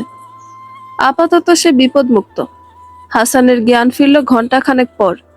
আস্তে আস্তে চোখ খুলে তাকালো। প্রথমে বুঝতে পারল না কোথায় আছে। মাথার ভেতর বোথা যন্ত্রণা তাকে আস্তে আস্তে সব মনে করিয়ে দিল। হৃদিকা কোথায়? শিহাব কোথায়? হাসান বেডে শুয়ে থেকে চারপাশে তাকাতে লাগলো। ডান পাশে তাকাতে হৃদিকা দেখা পেল, সোফায় বসে কাঁদছে। হাসান দুর্বল কণ্ঠে হৃদিকাকে ডাকলো। হাসানের গলা পেয়ে হৃদিকা তড়িৎ গতিতে ছুটে আসলো। অস্থির হয়ে বলল, জ্ঞান ফিরেছে, ডক্টরকে খবর দিতে হবে। হৃদিকা ছুটে বেরিয়ে গেল। ফেরত আসলো ডক্টর আর নার্স নিয়ে। ডক্টর মাহমুদ নার্স সহ হন্তদন্ত হয়ে ঢুকলেন। হাসানের দিকে তাকিয়ে হাসি মুখে বললেন, মিস্টার হাসান, আপনার জ্ঞান ফিরেছে দেখে আমরা আনন্দিত। আশা করি আপনি কোনো সমস্যা অনুভব করছেন না। হাসান জিজ্ঞেস করলো, আমার সবকিছু কি ঠিক আছে? আমার মাথায় কি খুব বেশি আঘাত লেগেছে? ডক্টর মাহমুদ হাসানের পালস চেক করলেন, বললেন, সবই ঠিক আছে। মাথায় ছোট একটা আঘাত লেগেছিল। আমরা সেটা সেলাই করে ব্যান্ডেজ করে দিয়েছি। আশা করা যায় খুব দ্রুতই ঠিক হয়ে যাবে। হাসান চিৎকার করে উঠল, হোয়াট? সেলাই লেগেছে? আমার মাথার ভেতর সব ঠিক আছে তো? আপনারা স্ক্যান করেছেন? জি মিস্টার হাসান, তৎক্ষণাৎ আমরা স্ক্যান করেছি। মাথার ভেতর রক্তক্ষরণ কিংবা অন্য কোনো জটিলতা হয়নি। হাসান উদ্বিগ্ন হয়ে বলল, অন্যান্য টেস্টগুলো, ইসিজি, এমআরআই এসব? ডক্টর মাহমুদ হৃদিকার দিকে তাকালো। হৃদিকা আগেই তাকে বলেছিল হাসান খুবই স্বাস্থ্য সচেতন আর খুব সন্দেহপ্রবণ। তার সবকিছুতেই নেগেটিভ চিন্তা থাকে, তাই ফুল বডি চেক আপ করতে বলেছিল হৃদিকা। কিন্তু ডক্টর মাহমুদ শুধু মাথায় স্ক্যান করেছেন। তিনি হাসানের দিকে তাকিয়ে বললেন, আপনার এসব টেস্ট করার কোনো প্রয়োজন নেই। আপনার মাথায় শুধু সামান্য আঘাত লেগেছে, অন্য কোনো কিছুর ক্ষতি হয়নি। আপনি স্বনামধন্য একজন লেখক, আপনার স্বাস্থ্যের ব্যাপারে আমরা সচেতন। না, তবু আমার ফুল বডি চেক আপের রিপোর্ট চাই। I insist. ডক্টর মাহমুদ হাসানকে আশ্বস্ত করে চলে গেলেন। হাসান হৃদিকার দিকে তাকিয়ে প্রশ্ন করল, শিহাব কোথায়? ফিজিকে কবর দিতে গেছে। তখন তোমাকে হাসপাতালে নিয়ে আসার কারণে ফিজিকে ওভাবে ফেলে রেখে আসতে হয়েছিল। হৃদিকার উত্তর শুনে হাসান বিরক্তি নিয়ে বলল, ফিজিকে খুঁজতে গিয়েই আজ আমার এত বড় আঘাত লেগেছে। এখন কপালে যদি কাটা দাগ থেকে যায় তখন কি হবে? আমি মানুষজনের সামনে যাব কি করে? হৃদিকা ঘৃণার দৃষ্টিতে তাকিয়ে বলল, এত নিষ্ঠুর কথা কিভাবে বললে তুমি? তোমার শুধু ছোট একটা আঘাত লেগেছে, আর ফিজি মারা গেছে। বাচ্চাটা না জানি কতটা কষ্টে, ভয়ে, একাকী মারা গেছে। আর তুমি? হাসান মৃদু হেসে বলল, কামন হৃদিকা, ফিজি মারা গেছে, তাই ওর জন্য চিন্তা করা অর্থহীন। আমি বেঁচে আছি, তাই অবশ্যই আমি আমার নিজেকে নিয়ে চিন্তা করব। হৃদিকা মাথা নাড়িয়ে বলল, তুমি একটা সেলফিশ আর আত্মকেন্দ্রিক। I hate you. হৃদিকা সোফায় গিয়ে ধপ করে বসে পড়ল। নিঃশব্দে কাঁদতে লাগলো। হাসান অদ্ভুত চোখে সেদিকে তাকিয়ে রইল। মনে মনে বলল, হেট তো তুমি করবেই হৃদিকা, আমি তো বেঁচে আছি। আমি যদি মরে যেতাম তাহলে হয়তো খুশি হতে। হঠাৎ হাসানের মাথায় একটা প্রশ্ন আসলো। তার ভ্রু কুঁচকে গেল। ফিজির মৃতদেহ খোঁজার সময় হৃদিকা, হাসান আর শিহাব ছাড়া কেউই ছিল না। হাসান যখন আঘাত পেয়ে জ্ঞান হারালো, তখন তো হৃদিকা চাইলেই শিহাবের সাহায্যে হাসানকে মেরে গুম করে দিতে পারত। পাহাড়ে যে কোনো জায়গায় তাকে পুঁতে দিলে কেউই খুঁজে পেত না। তাহলে তা করেনি কেন? হাসান প্রশ্নসূচক চোখে হৃদিকার দিকে তাকালো। হৃদিকা চোখের পানি মুছছে। হাসানকে মেরে গুম করে না দেওয়ার কারণ হচ্ছে, হাসান একজন বিখ্যাত লেখক। তাকে গুম করা এতটা সহজ হতো না। পুলিশ কেস সহ বহু তদন্তের মধ্যে দিয়ে যেতে হতো। তাই ওরা কিছু করেনি। হাসান মাথা নাড়ালো, হ্যাঁ, তাই হবে। সন্ধ্যায় শিহাব আসলো। ফিজিকে কোথায় কবর দিয়েছে তা জানালো হৃদিকাকে। রাস্তার পাশে জঙ্গলেই কবর দিয়েছে ফিজিকে। ফিজির মৃতদেহ অনেক দূরে পড়েছিল, তাই সেটা হাসানের বাংলোতে নিয়ে যাওয়া সম্ভব হয়নি। নয়তো হাসানের বাংলোর কাছে কবর দিত। হৃদিকা কান্নায় ভেঙে পড়ল। ফিজিকে এইভাবে হারানোর শোক সে ভুলতে পারছে না। তার একটাই কথা, ফিজি কিভাবে বের হলো? নাকি কেউ বের করে দিয়েছে ফিজিকে? বাসায় তো এমন কেউ নেই যে ফিজিকে বের করে দিবে। হাসান শক্ত মুখে বসে রইল তার হাসপাতালের বেডের উপরে। একটা মৃত বিড়ালকে নিয়ে হৃদিকা কাঁদছে, অথচ হাসানের আঘাতের কথা একবারও ভাবছে না। তার মানে হাসানকে এতটাই নগণ্য হৃদিকার কাছে? শিহাব হৃদিকার পাশে বসে হৃদিকাকে শান্ত করার চেষ্টা করছে। হৃদিকা ফিজির মৃত্যুতে ভেঙে পড়েছে। সন্ধ্যার পর হাসানের ফুল বডি চেক আপ করানো হলো। সে পুরোপুরি সুস্থ। তাও হাসান 2 দিন হাসপাতালে থাকতে চায়। মাথায় আঘাতের ব্যাপারে সে কোনো রিস্ক নিতে চায় না। হৃদিকা হাসানের সাথে হাসপাতালে রয়ে গেল। শিহাব চলে গেল ওদের সবকিছু ঠিকঠাক করে দিয়ে। পরদিন শিহাব এসে জানালো সে আজ রাতের ফ্লাইটেই কানাডা চলে যাচ্ছে, তার বাগদত্তার কাছে। হাসান জিজ্ঞেস করলো, আগে জানালি না কেন? হঠাৎ করে যাওয়াটা ঠিক হলো, ভেবেছিলাম তোদের জানাবো, কিন্তু এর আগেই তো এতগুলো ঝামেলা হয়ে গেল। ফিজির হারিয়ে যাওয়া, তোর আঘাত পাওয়া, হাসপাতালে আসা, এইসবের মাঝে জানানোর সুযোগ পাইনি আসলে। হাসান আশাহত হলো। সে চাইছিল হৃদিকার পরিণতি শিহাব নিজ চোখে দেখুক, কিন্তু সেটা সম্ভব হলো না। শিহাব হাসানের কাছ থেকে বিদায় নিয়ে বের হয়ে আসলো কেবিন থেকে। শিহাবের সাথে হৃদিকাও বাইরে আসলো। হাসান কিছুক্ষণ পর বেড ছেড়ে উঠে কেবিনের দরজা খুলে বাইরে উকি দিল। হাসপাতালের করিডোরে দাঁড়িয়ে শিহাব আর হৃদিকা কথা বলছে। তারা অনেক দূরে হয়ে কথা শোনা যাচ্ছে না, তবে বেশ বোঝা যাচ্ছে যে শিহাব চলে যাবে, তাই হৃদিকার মন খারাপ। শিহাব হৃদিকার মাথায় হাত বুলিয়ে কাঁধে হাত রেখে কী সব বোঝাচ্ছে। হৃদিকা মাথা নাড়ছে, বুঝতে চাইছে না। তার চোখ মুখে মলিন। শিহাব সান্ত্বনা দেওয়ার এক পর্যায়ে হৃদিকাকে নিয়ে একটা ঘরে ঢুকলো। হাসান তার বেডে ফিরে আসলো। যা দেখা সে দেখে নিয়েছে। ঠোঁটের কোণে তাচ্ছিল্যের হাসি ফুটিয়ে বলল, তুমি ভুল করেছো হৃদিকা, আমাকে ছুঁড়ে ফেলে শিহাবের কাছে গিয়ে অনেক বড় ভুল করেছ। সেই ভুলের কোনো ক্ষমা নেই। আমি চাইলে এখনো তোমাকে ক্ষমা করে দিয়ে নতুন জীবন দিতে পারি, কিন্তু তুমি যা করছো তার শাস্তি মৃত্যু, যন্ত্রণাদায়ক মৃত্যু। হাসানকে নিয়ে বাংলোতে ফিরে আসা হলো। হৃদিকার বুকের ভেতরটা খা খা করে উঠল বাড়িতে ঢুকে। ফিজি নেই। আগের মতো আর লেজ নাড়িয়ে মিউ মিউ করে কাছে আসবে না। আসার পথে গাড়ি থামিয়ে ফিজির কবরটা দেখে এসেছে। হাসান হৃদিকার কাছে এসে সান্ত্বনা দিয়ে বলল, কামন হৃদিকা, যা হয়েছে ভুলে যাও। মন খারাপ করে থাকলে ফিজি ফিরে আসবে না। হৃদিকা প্রশ্ন করল, ফিজি কিভাবে বের হলো হাসান, তাও রাতের বেলা? আমার স্পষ্ট মনে আছে আমি সব ডোর লক করেছিলাম, তবে কিভাবে এমন হলো? তুমি কি কিছু? হাসান ভ্রু কুঁচকে বলল, কি বলতে চাইছো? আমি ফিজিকে বাইরে ছেড়ে দিয়েছি মরে যাওয়ার জন্য? একদমই তা না। আমি জানতে চাচ্ছি তুমি কি মনের ভুলে কোনো দরজা বা বারান্দার কাজ খুলে রেখেছিলে কিনা? হাসান বিরক্ত হয়ে বলল, স্টপ হৃদিকা, আমি এই মৃত বিড়াল নিয়ে আর কোনো কথা শুনতে চাই না। যা হওয়ার হয়ে গেছে, গেট ওভার ইট। হাসান তার স্টাডি রুমে চলে গেল। হৃদিকা বোকার মতো দাঁড়িয়ে রইল। শরীরটা তার ভালো লাগছে না। মনটা বিষণ্ণ থাকায় শরীরের উপরও তার প্রভাব পড়েছে। ফিজির মৃত্যু হৃদিকার ওপর বড়সড় প্রভাব ফেলল। হাসানের অবহেলা এবং একাকিত্বের কারণে সে কিছুতেই বিষণ্ণতা কাটিয়ে উঠতে পারছিল না। সে সারা দিন বেডরুমে থাকে। আগে ফিজি তার সাথে সাথে থাকতো। একজন সঙ্গী ছিল হৃদিকার। এখন ফিজি নেই, শিহাবও নেই। শিহাব থাকলে সে নিশ্চয়ই হৃদিকাকে সাহায্য করত ফিজির কষ্ট ভুলতে। হাসপাতাল থেকে আসার দিন থেকে বাড়িতে রান্না করেনি হৃদিকা। হাসান বলেছে বাইরে থেকে খাবার ডেলিভারি আসবে এখন থেকে। হৃদিকা অমত করেনি। তার মন এতটাই খারাপ ছিল যে রান্না করার মতো ইচ্ছেও তার ছিল না। তার দিনগুলো এমনি বিষণ্ণতায় কেটে যাচ্ছিল। হাসানও কেমন জানি দূরত্ব বাড়িয়ে দিয়েছে তার সাথে। শুধু দূরে বসে থেকে অল্প কথা বলে, শরীরের খোঁজ নেয়। লেখালেখির চাপ বেশি, এই দোহাই দিয়ে অধিকাংশ সময় রাতে হৃদিকার সাথে ঘুমাতে চায় না। আর ঘুমালেও দুজনের মাঝে দূরত্ব থাকে।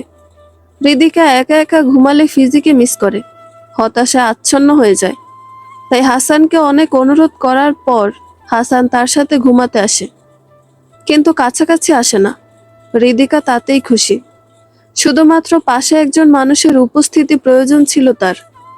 হৃদিকার খুব ইচ্ছা করে হাসানকে জড়িয়ে ধরতে, উষ্ণতা নিতে, কিন্তু দুজনের মাঝে মানসিক আর শারীরিক দূরত্বের জন্য তা সম্ভব না। বিয়ের পর থেকে হাসান মানসিকভাবে একটা দূরত্ব বজায় রাখত। হৃদিকা জিজ্ঞেস করলে বলতো, আমরা স্বামী স্ত্রী হলো আলাদা দুজন মানুষ, আমাদের দর্শন আলাদা, দৃষ্টিভঙ্গি আলাদা, তাই আমাদের মাঝে অবশ্যই একটা পার্সোনাল স্পেসের প্রয়োজন আছে। কিন্তু হৃদিকার তা ভালো লাগতো না। সে চাইতো বন্ধুত্বপূর্ণ সম্পর্ক। এই চাওয়া তার পূরণ হয়নি। স্ত্রী হিসেবে যা পাওয়ার কথা তার অনেক কিছুই সে পায়নি। এই পাওয়া না পাওয়ার হিসেব করতে গিয়ে মাঝে মাঝে গভীর হতাশা আচ্ছন্ন হয়ে পড়ত। কয়েকদিন পর হৃদিকা অনুভব করলো তার জ্বর হয়েছে, সাথে প্রচন্ড মাথা ব্যথা। জ্বরের কারণে সে বিছানা ছেড়ে উঠতে পর্যন্ত পারছে না। স্বাভাবিক ফ্লু ভেবে সে জ্বরের মেডিসিন নিল। হাসানকে জানালো না, কারণ হাসান জানলে ফ্লু ছড়িয়ে যাওয়ার ভয়ে আরো দূরত্ব বাড়িয়ে দিবে। কিন্তু তারপরও হাসান জেনে গেল। বারান্দায় বসে রোদ পোহানোর সময় হাসান আসলো। হৃদিকাকে এভাবে দেখে চিন্তিত হয়ে পড়ল। জ্বর হয়েছে শুনে গালে হাত দিল, এরপর কপালে হাত রাখলো। হাসানের হাতের ছোঁয়া পেয়ে হৃদিকা আরামে চোখ বুজল। চোখ খোলা রাখলে হয়তো হাসানের পৈশাচিক হাসিটা দেখতে পেত। হৃদিকার শরীরে আস্তে আস্তে রোগের লক্ষণ প্রকাশ পাচ্ছে। যে ভাইরাসটি আমি তার শরীরে ঢুকিয়েছি তা রক্তে মিশে ব্রেইনে ছড়িয়ে যাচ্ছে। প্রতি সেকেন্ডে সেই ভাইরাস তার ব্রেইনে বংশ বিস্তার করছে, বাসা বাঁধছে, আর তাকে মৃত্যুর দিকে একটু একটু করে এগিয়ে নিচ্ছে। একটা কথা ভুল লিখেছি, ভাইরাসটি আমি হৃদিকার শরীরে দেইনি, দিয়েছে ফিজি। হ্যাঁ, ফিজি হৃদিকার শরীরে সেই ভাইরাস ছড়িয়ে দিয়েছে। আমি সরাসরি হৃদিকার শরীরে তা প্রবেশ করাইনি। প্রথমে আমি ফিজির শরীরে প্রবেশ করিয়েছি। ফিজি আক্রান্ত হওয়ার পর তার মাধ্যমে হৃদিকার শরীরে প্রবেশ করেছে সেই ভাইরাস। এই পর্যন্ত লিখে হাসান ঠোঁট বাঁকিয়ে হাসল। ফিজিকে তার মেরে ফেলার ইচ্ছা ছিল না, কিন্তু ভাইরাসটির আত্মপ্রকাশের জন্য হোস্ট হিসেবে ফিজিকে ব্যবহার করতে হয়েছে। হাসান আবার লেখা শুরু করলো, ভাইরাসটা প্রাণঘাতী। ফিজির শরীরে ভাইরাসের লক্ষণগুলো যখন দেখা দিল তখন সে অনেকটা পাগলের মতো আচরণ করত। আমি আড়ালে থেকে পর্যবেক্ষণ করতাম ফিজিকে। ফিজির মাঝে লক্ষণ প্রকাশের পর অনেকবারই সে আক্রমণ করেছে হৃদিকাকে, আঁচড় দিয়েছে, কামড় দিয়েছে। ফিজির লালার মাধ্যমে সেই ভাইরাস হৃদিকার রক্তে প্রবেশ করেছে। এই পুরোটা সময় আমি নিজেকে মিথ্যা বাহানা দিয়ে ঘরবন্দি করে রেখেছি, যাতে ফিজি আমাকে আক্রমণ করতে না পারে। এরপর সুযোগ বুঝে ফিজিকে খাদে ফেলে দিয়ে এসেছি, কারণ ওকে আমার আর দরকার ছিল না। আরেকটা কারণ আছে, সেটা হচ্ছে হৃদিকা ফিজিকে ডাক্তারের কাছে নিয়ে যেতে চাচ্ছিল। ফিজিকে ডাক্তারের কাছে নিয়ে গেলে ফিজির শরীরে ভাইরাসের অস্তিত্ব টের পেয়ে যেত ডাক্তার। তখন হৃদিকাকে ভ্যাকসিন দিয়ে দিত। আমার প্ল্যানটাই নষ্ট হতো। তাই আমি ফিজিকে সরিয়ে দিয়ে সমস্ত প্রমাণ মিটিয়ে ফেলেছি। হাসান থামলো, কফির কাপে চুমুক দিয়ে আবারও লেখা শুরু করলো। আজকে জার্নাল লেখা শেষ হবে। জার্নালটা লিখে শেষ করে তা শিহাবের কাছে পাঠিয়ে দিবে। শিহাব জার্নাল পড়ে হৃদিকার পরিণতি জেনে ধুকে ধুকে বেঁচে থাকবে। এটাই হবে শিহাবের ওপর তার প্রতিশোধ। যদিও হাসান যে হৃদিকাকে খুন করেছে তার একমাত্র প্রমাণ এই জার্নাল, কিন্তু তাতে হাসানের কিছু যায় আসে না। সে হৃদিকার মৃত্যুর পরে দেশ ছেড়ে অন্যত্র চলে যাবে। কেউই তাকে খুঁজে পাবে না। জার্নালটা পৌঁছানোর আগে তার পালিয়ে যাওয়া সম্পন্ন হয়ে যাবে। অনেক দিন থেকেই সে সবকিছু গুছিয়ে রেখেছে। এবার শুধু প্রতিশোধ নেয়ার পালা। হৃদিকা ঘুমাচ্ছে। হাসান তাকে ঘুমের ওষুধ দিয়ে ঘুম পাড়িয়ে রেখেছে। হৃদিকা তার বাবা মায়ের সাথে কথা বলেছে। তার বাবা মা চিন্তা করবেন এই জন্য অসুস্থতার কথা এত ভালো করে বলেনি। শুধু বলেছে সামান্য জ্বর হয়েছে। আসলে তার প্রচন্ড শরীর খারাপ। ভাইরাস তার ব্রেইনে অ্যাটাক করেছে এবং আস্তে আস্তে তার স্নায়ুতে আক্রমণ চালাবে। হৃদিকার খাওয়া দাওয়া বন্ধ হয়ে গেছে। তার প্রায়ই হ্যালুসিনেশন হচ্ছে। সন্ধ্যায় হৃদিকা ঘুম থেকে জেগে উঠল। ঘর অন্ধকার। বাইরে লাইটের আলোতে আবছা আলোকিত। হৃদিকা দুর্বল কণ্ঠে হাসানকে ডাকলো। হাসান বারান্দায় বসেছিল, হৃদিকার ডাকে বিছানায় এসে বসলো। হৃদিকার চেহারা পাল্টে গেছে, চোখের দৃষ্টি নিষ্প্রাণ এবং অস্থির। কথা বলার সময় দৃষ্টি এদিক সেদিক ঘোরাফেরা করে। হাসানকে দেখে ক্ষীণ কণ্ঠে মিনতি করে বলল, আমাকে একটু জড়িয়ে ধরবে, আমার কেমন জানি ভয় করছে। হৃদিকার কথা শুনে হাসান নরম দৃষ্টিতে হৃদিকার দিকে তাকালো। তার মনের ভেতর হৃদিকার জন্য ভালোবাসার জায়গাটায় ঝাঁকুনি দিল। মনে হলো তার হৃদিকাকে বাঁচাতে হবে। হৃদিকাকে এভাবে মরতে দিতে পারে না সে। হৃদিকা তৎক্ষণাৎ হ্যালোসিনেশন হলো। সে নিষ্প্রিয় দৃষ্টিতে দরজার দিকে তাকিয়ে বলল, ওই তো শিহাব ভাইয়া এসেছে, আমাকে বাইরে নিয়ে যাবে, সৈকতে হাঁটতে নিয়ে যাবে। হাসানের চোয়াল শক্ত হয়ে গেল, তার চোখের দৃষ্টি হয়ে গেল প্রতিশোধ প্রবণ। হৃদিকাকে উদ্দেশ্য করে হিস হিস করে বলল, হ্যাঁ, সৈকতে হাঁটতে যাবে। এরপর তোমরা ঝোপের আড়ালে গিয়ে প্রেম করবে, তোমার কামনা বাসনা চরিতার্থ করবে, তাই তো? হৃদিকার মস্তিষ্ক নির্জীব হয়ে গেল।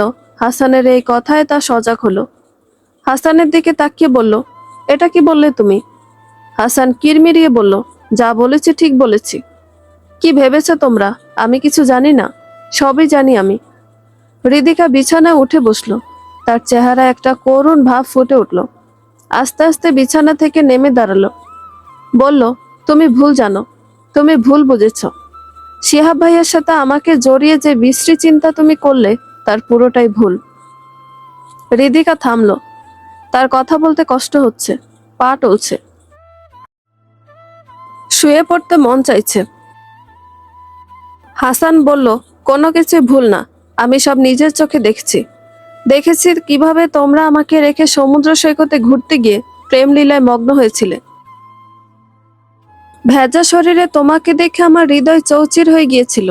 আমি তোমার স্বামী, অথচ তুমি নির্ভর হও শিহাবের ওপর। সবকিছুতে শিহাবকে ডেকে আনো। আর ওই 2 টাকার শিহাব, যার যোগ্যতা নেই আমার সামনে দাঁড়ানোর, সে আমাকে উপদেশ দেয় বউকে ভালোবাসার। আমি তোমাকে সব দিয়েছি, লাক্সারিয়াস লাইফ, বাড়ি গাড়ি সব। এরপরও তুমি শিহাবের কাছে আমাকে ছোট করেছ, আমাকে ফেলে রেখে তার কাছে গিয়েছ। এরপরও বলছো আমি যা ভাবছি তা ভুল। হৃদিকা পলকহীন চোখে তাকিয়ে হাসানের সবগুলো কথা শুনল। তার বাকশক্তি লোপ পেয়েছে হাসানের কথা শুনে। তার মনে কোনো দুঃখের অনুভূতিও জাগছে না। হাসান ক্ষিপ্র হয়ে বলল, কি হলো, জবাব দাও। হৃদিকা হঠাৎ ফিক করে হাসল। তার হাসি কষ্টের হাসি। অশ্রুসিক্ত চোখে হাসানের দিকে তাকিয়ে বলল, তুমি আমাকে সব দিয়েছ, কিন্তু কখনো কি জানতে চেয়েছ আমার আসলেই প্রয়োজন মিটেছে কিনা? তুমি বললে আমি শিহাব ভাইকে ডাকি সবসময়, কিন্তু তুমি যদি তোমার স্টাডি রুমের বাইরে, তোমার নিজস্ব জগতের বাইরে একবার উকি দিতে, তবে দেখতে পেতে আমি চাতক পাখির মতো তোমাকে কত ডেকেছি, কত মিনতি করেছি। তুমি সেসবে কোনোদিন সাড়া দাওনি। আমি একাকিত্বে মরে যাচ্ছিলাম, তুমি এসে পাশে বসনি। উল্টো এসবে বিরক্ত হয়েছ। শিহাব ভাই আমার হতাশা কাটানোর জন্য হাওয়া পরিবর্তন করতে বাইরে নিয়ে যেত। তোমাকে হাজার অনুরোধ করেও আমাদের সাথে নিতে পারিনি। তুমি বলছো আমি ভেজা গায়ে বাড়ি ফিরেছি কেন? ওই দিন সৈকতে কিছু বাচ্চা ছেলে মেয়ে ফুটবল খেলছিল, আমি তাদের সাথে খেলেছি, ভিজেছি। আর তুমি ভেবেছো ঝোপের আড়ালে আমি আর শিহাব ভাই খারাপ কিছু করেছি। এইসব তোমার ভ্রম, তোমার নোংরা মস্তিষ্কের অতি রঞ্জিত চিন্তা। লেখালেখির জগতে তুমি এতটাই মগ্ন থাকো যে বাস্তব জীবনকে কল্পনার সাথে গুলিয়ে ফেলেছ। হাসান অবিশ্বাসী কণ্ঠে বলল, মিথ্যে বলছো আমাকে। আমি জানি তুমি মিথ্যে বলছো। এসব আমার অতি রঞ্জিত চিন্তা না, সবকিছুই সত্যি। হৃদিকা ডুকরে কেঁদে উঠল। তার কথা বলতে কষ্ট হচ্ছে, শ্বাস নিতে হালকা কষ্ট হচ্ছে। মাথার ভেতর সব যেন উলটপালট হয়ে যাচ্ছে। তাও সে নিজেকে শক্ত করে বলল, সত্যি কি মিথ্যা তা একবার জিজ্ঞেস অন্তত করতে পারতে। তোমার মনে সন্দেহ ছিল, সেটা আমাকে জানাতে পারতে। আমরা তো স্বামী স্ত্রী, আমাদের সম্পর্ক তো এমন হওয়ার কথা ছিল না। আমাদের সম্পর্ক তো আত্মার সম্পর্ক হওয়ার কথা ছিল। এক আত্মার কষ্ট হলে অন্য আত্মাটিরও কষ্ট পাওয়ার কথা ছিল। হাসান বিভ্রান্তি নিয়ে তাকিয়ে রইল হৃদিকার দিকে। হৃদিকা কি বলছে এসব? ও কি নতুন গল্প ফেদে হাসানকে ঠকানোর চেষ্টায় আছে? হৃদিকা কাঁদছে। শরীরের অসুস্থতা আর হাসানের সন্দেহ সবকিছু মিলিয়ে সে বিপর্যস্ত। তারপরও সে হাসানের কাছে আশ্রয় চাইল। দুহাত বাড়িয়ে কেঁদে কেঁদে বলল, আমাকে একটু জড়িয়ে ধরো হাসান, আমার কেমন জানি লাগছে। তোমার সন্দেহ থাকলে আমার কাছে এসো, আমি তোমার সব ভুল ভেঙে দিব। আমি তোমাকে ভালোবাসি, আমি কেন তোমাকে ছেড়ে অন্য কারো কাছে যাব? হাসান বিস্ফোরিত চোখে তাকিয়ে রইল হৃদিকার দিকে। হৃদিকা হাসানের দিকে এগিয়ে আসছে। হাসান 2 কদম পিছিয়ে গেল। তার চোখে ভয়। হৃদিকার কথা যদি সত্যি হয়, তবে হাসান এতদিন ভুল ছিল। সে যা করেছে সবই ভুল ছিল। হাসান দুপাশে মাথা নাড়ল। সে সবকিছুতেই পারফেক্ট। তার কোনো ভুল হতে পারে না। তার জীবনে কোনো ভুল নেই, কোনো খুঁত নেই। হৃদিকা কাঁদতে কাঁদতে হাসানের দিকে এগিয়ে আসছে। সে হাসানের কাছ থেকে কেবল উষ্ণ ভালোবাসার স্পর্শ চায়। সে বুঝতে পারছে হাসান তা চায় না, কিন্তু তারপরেও হৃদিকা এগিয়ে আসছে হাসানের দিকে।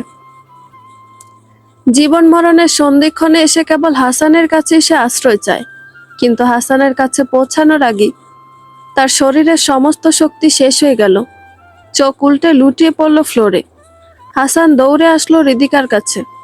হৃদিকাকে ডাকলো, কিন্তু হৃদিকা চোখ খুলল না। উন্মাদ হাসান হৃদিকাকে বুকের সাথে জড়িয়ে ধরে চিৎকার করতে লাগলো। হাসপাতালের কেবিনের সামনে দেয়ালের সাথে ঠেস দিয়ে দাঁড়িয়ে আছে হাসান। তার দৃষ্টি নিচের দিকে। বাইরে তাকে দেখতে সুস্থির মনে হলো, তার ভেতরে যুদ্ধ চলছে। মনে চলছে দ্বন্দ্ব। হৃদিকা কি সত্যি বলছে? যদি সত্য বলেই থাকে, তবে এতদিন হাসান যা ভেবে এসেছে সব তার নেগেটিভ চিন্তা ভাবনা। না, তা হবে কেন? সে নিজের চোখে সব দেখেছে। দুজনকে হাসতে দেখেছে, একসাথে ঘুরতে দেখেছে, একসাথে ঘরের ভেতর ঘন্টার পর ঘন্টা সময় কাটাতে দেখেছে। কিন্তু ঘরের ভেতর কি করেছে সেটা কি দেখেছে? হাসান কি কোনোদিন হৃদিকা শিহাবকে নিজের চোখে পরকীয়া করতে দেখেছে? চাক্ষুষ প্রমাণ পেয়েছে? যদি উত্তর না হয়, তবে কিসের ভিত্তিতে হাসান এত বড় শাস্তি দিল হৃদিকাকে? হাসান নিজের মাথার চুল খামচে ধরল। না না, তার কেন ভুল হবে? সে হাসান শাহরিয়ার। তার সমস্ত কিছুই পানির মতো স্বচ্ছ। তার জীবন ত্রুটিহীন। সে সবকিছুতেই পারফেক্ট। তাহলে তার কেন ভুল হবে এই ব্যাপারে? সে তো জেনে বুঝে সব করেছে। সে হাসান শাহরিয়ার। তার কেন জানা বোঝায় ভুল হবে? হৃদিকা মিথ্যা বলছে। শরীরে ভাইরাসের প্রভাবে হ্যালোসিনেশন করছে। মিথ্যে বলছে। হাসানের চিন্তা ভাবনার মাঝেই ডক্টর বেরিয়ে আসলো কেবিন থেকে। হাসানের দিকে সান্ত্বনার দৃষ্টিতে তাকালো। হাসানের কাঁধে হাত রেখে বলল, mister Hasan, I am sorry. আপনার স্ত্রী রেয়ার একটা ভাইরাসে আক্রান্ত। এই ভাইরাসে একবার আক্রান্ত হলে মৃত্যু অনিবার্য। হাসান জানে সব, তারপরেও সে অস্থির হয়ে উঠল। ডাক্তারের হাত ধরে বলল, প্লিজ ডক্টর, আমার স্ত্রীকে বাঁচান। যেভাবে পারেন, যত টাকা লাগে। দেশের বাইরে নিয়ে যেতে হলে নিয়ে যাব, কিন্তু আমার স্ত্রীকে বাঁচান। ডক্টর মাথা নেড়ে বলল, সম্ভব না। ওনার মৃত্যুর জন্য অপেক্ষা করা ছাড়া কিছুই করার নেই আমাদের। হাসান থমকে গেল। এ কি করে ফেললো সে? নিজ হাতে নিজের স্ত্রীকে খুন করলো। হাসান ভেতরে হৃদিকার কাছে যাওয়ার জন্য দরজার দিকে এগিয়ে গেল। ডাক্তার নার্স তাকে ধরে ফেলল। বলল, আপনি ওনার কাছে যেতে পারবেন না। কিন্তু হাসান জোর করতে লাগলো, তাকে যেভাবেই হোক হৃদিকার কাছে যেতে হবে। তাকে জানতে হবে হৃদিকার বলা কথাগুলো সত্য কিনা। হৃদিকা একবার বলুক এসব সত্য না, হাসানের ধারণাই সত্য। হৃদিকা বলুক সে আসলে অন্যায় করেছে। তা না হলে যে হাসানের গ্লানি নিয়ে বেঁচে থাকতে পারবে না। কিন্তু ডাক্তাররা হাসানকে ঢুকতে দিল না। হৃদিকা মারা গেল রাতে। হাসান কেবল কাছে জানালা দিয়ে হৃদিকার শেষটুকু দেখতে পেয়েছিল। শেষ দিকে হৃদিকা পুরোপুরি নিজের নিয়ন্ত্রণ হারিয়ে ফেলল। একা বেডে শুয়ে ছটফট করতে করতে মারা গেল।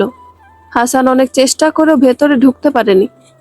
কাছে জানালা ভেঙে সে ভেতরে ঢুকতে চেয়েছিল, কিন্তু ডাক্তার নার্স সবাই মিলে আটকে রেখেছিল। ওদের কাছ থেকে ছুটতে যখন হাসান ধস্তাধস্তি করছিল, তখন দেখলো হৃদিকা ছটফট হঠাৎ থেমে গেল। ডাক্তার নার্সরা হাসানকে ছেড়ে দিল। হাসান বেদনা বিধুর চোখে হৃদিকার মৃতদেহের দিকে তাকিয়ে রইল। কতক্ষণ এভাবে থেকে একসময় পাগলের মতো হাসতে হাসতে মাটিতে বসে পড়ল। সবাই ভাবলো স্ত্রীর শোকে হাসান শাহরিয়ার পাগল হয়ে গেছে। নিশ্চয়ই তিনি তার স্ত্রীকে খুব ভালোবাসত। হৃদিকা মারা গেছে 1 সপ্তাহ হয়ে গেছে। এই এক সপ্তাহ হাসান পুরোপুরি দুনিয়া থেকে বিচ্ছিন্ন হয়ে আছে। থাকছে সাগর পাড়ের একটা কটেজে। হৃদিকা জানাজাও সে পড়েনি। হৃদিকার বাবা মায়ের সামনে যাওয়ার সাহস তার নেই। আসলে পৃথিবীর কারো সামনে যাওয়ার সাহসই তার নেই। এই কটেজটার খবর খুব বেশি মানুষ জানে না। সাগরের পাড়ে ছোট্ট একটা পাহাড়ের আড়ালে থাকায় কেউ আসে না এখানে। সে সারাদিন সৈকতের বালুর উপর বসে থাকে, মাঝে মাঝে আকাশের দিকে মুখ করে শুয়ে থাকে। এই সৈকত সমুদ্র হৃদিকা খুব ভালোবাসতো। হাসান কল্পনা করে হৃদিকাও তার পাশে শুয়ে আছে, হাসছে আকাশের দিকে মুখ করে। হাসানের এখন আর কিছু ভালো লাগে না। লেখালেখি, নিজের আত্ম অহমিকা সব যেন কেমন হাওয়ায় মিলিয়ে গেছে। এখন তার ভালো লাগে খোলা আকাশ, বাইরের প্রকৃতি। ইচ্ছা হয় হৃদিকার হাতে হাত রেখে ঘাসের ওপর হেঁটে বেড়াতে। সারাদিন বাইরে থেকে সন্ধ্যায় কটেজে ফিরে আসে, নিজের হাতে রান্না করে। খেতে বসে তার চোখে পানি আসে। রান্নাটা এত ভালো হয়েছে। যদি হৃদিকা থাকতো তবে এই রান্নাকে সে নিশ্চয়ই খুব প্রশংসা করত।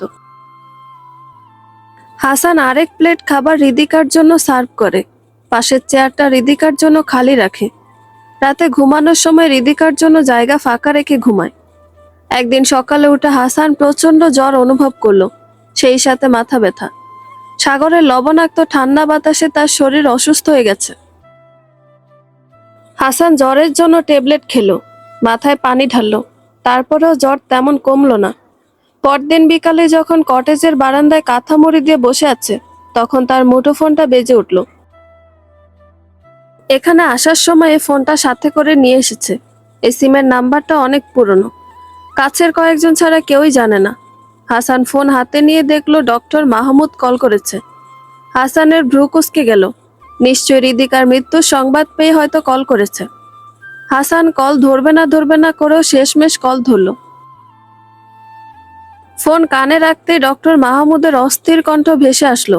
হাসান, আপনি কোথায়? আপনাকে সব জায়গায় খুঁজেছি, কিন্তু কোথাও আপনার কোনো হদিস পেলাম না। শেষে আপনার পুরনো নাম্বারে কল করে আপনাকে পেলাম। হাসান শান্ত কণ্ঠে উত্তর দিল, আমি জনজীবন থেকে একটু দূরে আছি ডক্টর। আপনি কি প্রয়োজনে কল করেছেন তা বলুন। ডক্টর মাহমুদের অস্থিরতা আরো বাড়ল।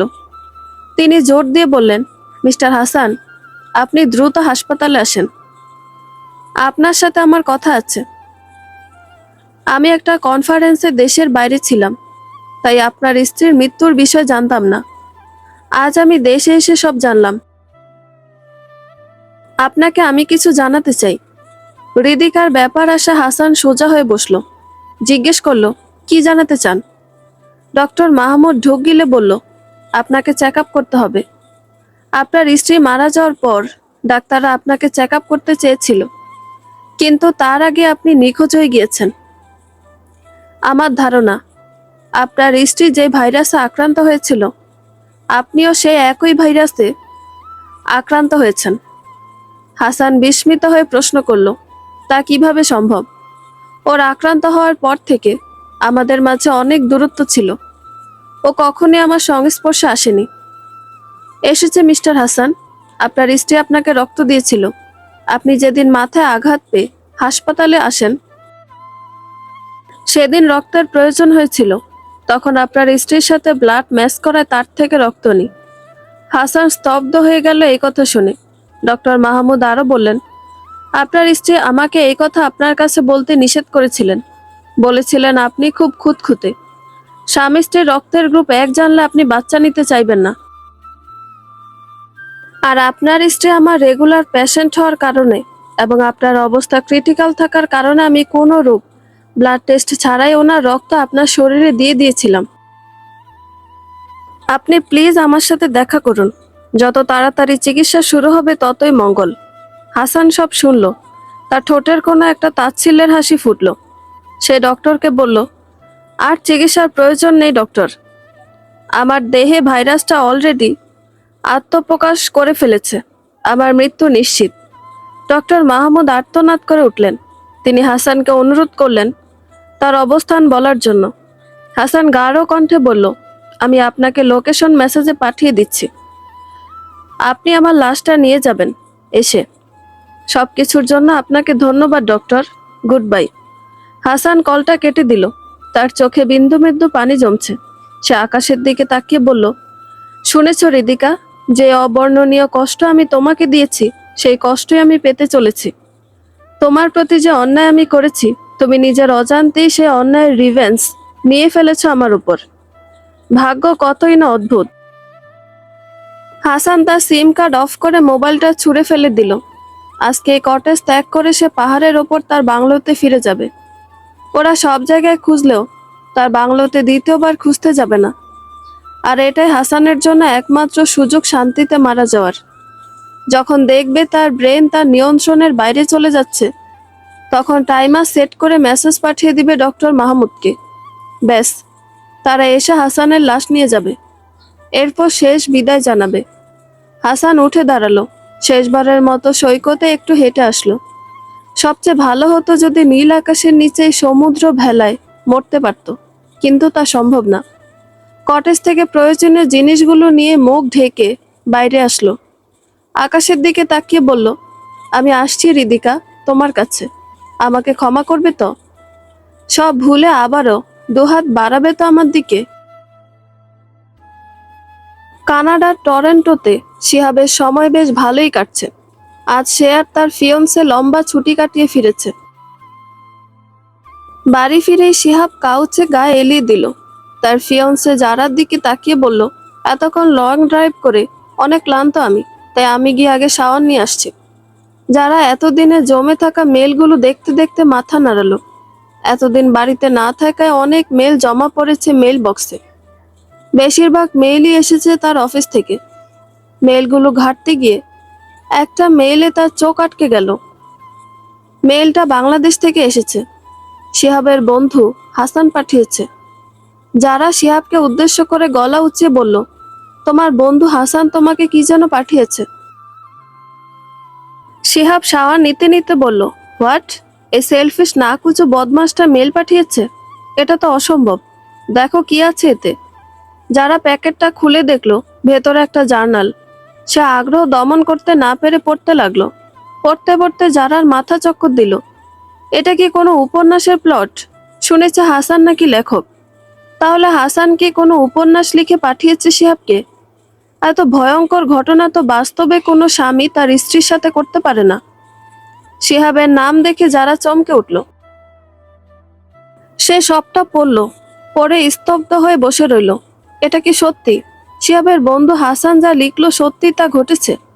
শিহাব শাওয়ার থেকে এসে যারার মুখ দেখে বলল, কি হয়েছে? যারা জার্নালটা শিহাবের দিকে বাড়ি দিয়ে বলল, এটা পড়ে দেখো। শিহাব কিছু না বুঝে যারার হাত থেকে জার্নালটা নিল। পড়তে গিয়ে তার চোখ বড় বড় হয়ে গেল। সে পাতার পর পাতা উল্টে পড়তে লাগলো। পড়া শেষ করে সে আর্তনাদ করে উঠল। জারার দিকে তাকিয়ে বলল, সর্বনাশ হয়ে গেছে।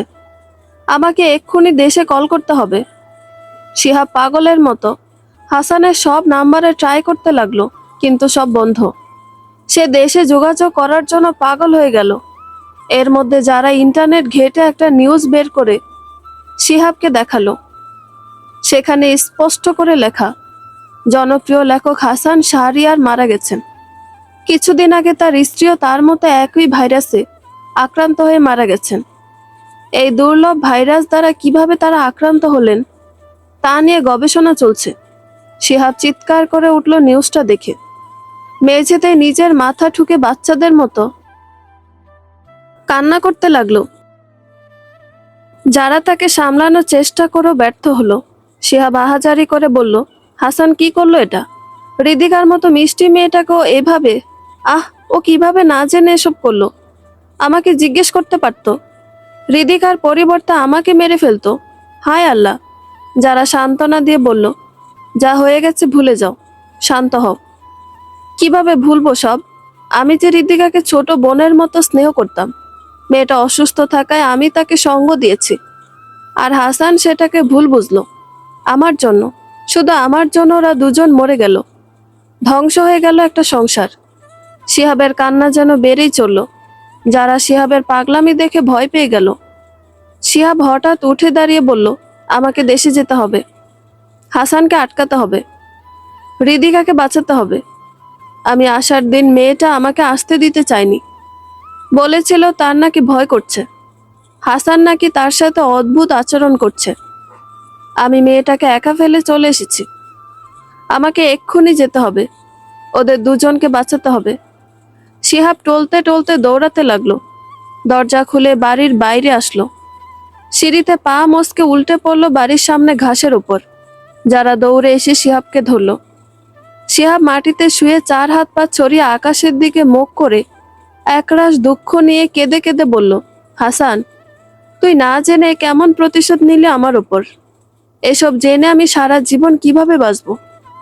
আমি বেঁচে থেকেও যে আগুনে পুড়ে ছাই হব। বিনা অপরাধে এত বড় শাস্তি আমাকে কিভাবে দিলি? ফুলের মতো মেয়েটাকে কেমন করে এত কষ্ট দিতে পারলি? পাষণ্ড। আকাশ বাতাস শিহাবের আহাজারিতে ভারী হয়ে গেল। শিহাবের কান্নায় যারাও ভেঙে পড়ল। হাসান তার রিভেঞ্জ নিয়ে আসলেই খুশি হয়েছে কিনা সে জানে না, তবে শিহাবকে সারা জীবনের জন্য মানসিকভাবে পঙ্গু করে দিয়ে গেছে। না জেনে 3টা জীবন ধ্বংস করেছে। শিহাবের আহাজারি বাতাসে মিলিয়ে গেল। সময় বয়ে চলে যাবে নদীর মতো, কিন্তু হাসানের রিভেঞ্জ যেই ক্ষত তৈরি করেছে তা সময়ে অসময়ে তাজা হয়ে কষ্ট দিবে শিহাবকে। বন্ধুরা, গল্পটি ভালো লেগে থাকলে একটা লাইক করে দিবেন এবং গল্প সম্পর্কে কোনো মতামত জানানোর থাকলে কমেন্ট করতে পারেন। নতুন নতুন আরো গল্প শোনার জন্য চ্যানেলটি সাবস্ক্রাইব করে পাশেই থাকবেন। ধন্যবাদ সবাইকে। ভালো থাকবেন।